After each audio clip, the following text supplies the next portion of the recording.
नमस्कार. आज BA द्वितीय वर्षाच्या ह्या लेक्चरमध्ये आपण या ठिकाणी कर्मचारी प्रशासनाची व्याप्ती ही काय आहे हे आपण या ठिकाणी बघणार आहोत. सैद्धांतिक या व्याख्यानुसार कर्मचारी प्रशासन हे कोणत्याही संस्थेसाठी अपरिहार्य आणि अविभाज्य कार्य मानले जाते. हे केवळ एखाद्या विशेष अशा विभागाचे काम नसून सर्व व्यवस्थापकांची एक मूलभूत अशी जबाबदारी आहे.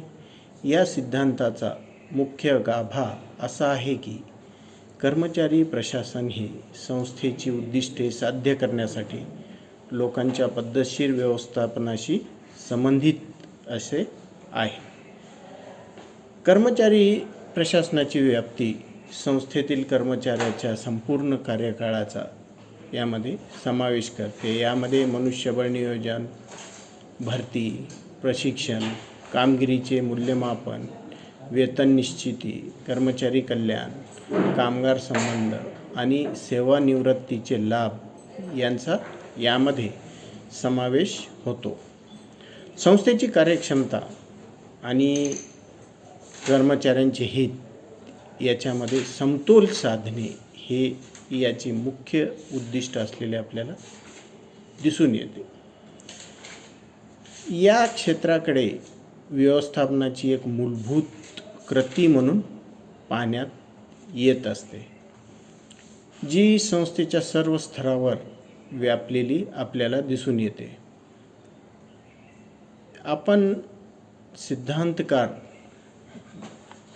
डेल यांनी मांडल्याप्रमाणे हे मूलतः मनुष्यबळ व्यवस्थापन असा दृष्टिकोन या ठिकाणी दिसून येतो. या कार्याला केवळ प्रशासकीय भूमिकेवरून वर उचलून एक धोरणात्मक भूमिकेच्या पातळीवर आपल्याला नेता येते. कर्मचारी प्रशासनामध्ये सर्वात महत्त्वाची बाब म्हणजे की मनुष्यबळ नियोजन.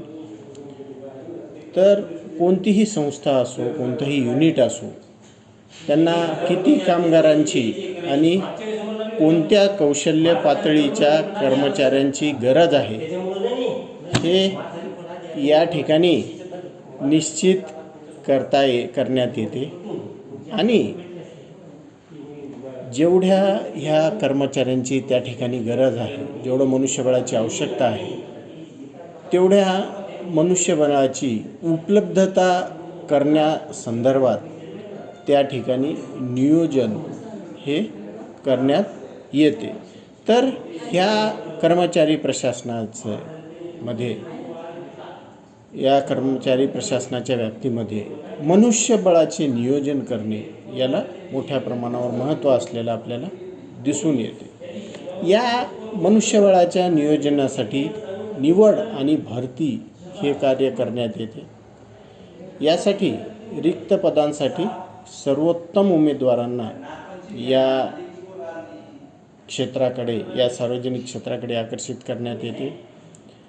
त्यामध्ये त्यांची चाचणी घेणे आणि त्यामधून पात्र, योग्य, अधिक चांगला परफॉर्मन्स असणाऱ्या अशा उमेदवारांची त्या ठिकाणी निवड करण्यात येते. आणि हे निवड झालेल्या या उमेदवारांना विविध रिक्त पदावर नियुक्त करण्यात येत असते. त्याचबरोबर नियुक्ती आणि अभिमुखता. नवीन कामगार जे की नव्याने या सार्वजनिक क्षेत्रामध्ये निवड आणि नियुक्त करण्यात आलेले आहेत, त्यांची भूमिका, नियम आणि कामाच्या ठिकाणच्या वातावरणाची त्यांना ओळख करून देण्यात येते. काही ठिकाणी याच्यासाठी स्वतंत्र असे प्रशिक्षण हे त्या ठिकाणी देण्यात येते. तर काही ठिकाणी प्रत्यक्ष कामाच्या माध्यमातून त्यांना त्यांची भूमिका, त्यांची जबाबदाऱ्या, त्यांची कार्य, त्यांना असणारे नियम आणि एकूण वर्क कल्चर ह्याची सर्व माहिती त्या ठिकाणी उपलब्ध करून देण्यात येते. सोबतच आपण बघतो की त्यांना विविध स्वरूपाचं नवीन नवीन कौशल्य शिकवावं लागतं. त्याचबरोबर त्यांच्या कामगिरीमध्ये अधिक सुधारणा होईल या दृष्टीनं त्यांना विविध स्वरूपाचे मार्गदर्शनही करण्यात येते. तर हे सर्व बाबी त्या कर्मचाऱ्याला त्यांच्या प्रशिक्षणातून देण्यात येत असतात. प्रशिक्षण देऊन विविध स्वरूपाची अशा प्रकारची प्रशिक्षणे आयोजित करून त्या ठिकाणी त्यांना ते प्रशिक्षण देण्याचं कार्य करण्यात येतं. सोबतच प्रत्येक कर्मचाऱ्यांचं त्यांच्या कार्याचे त्या ठिकाणी हे मूल्यमापनही करण्यात येत असतं.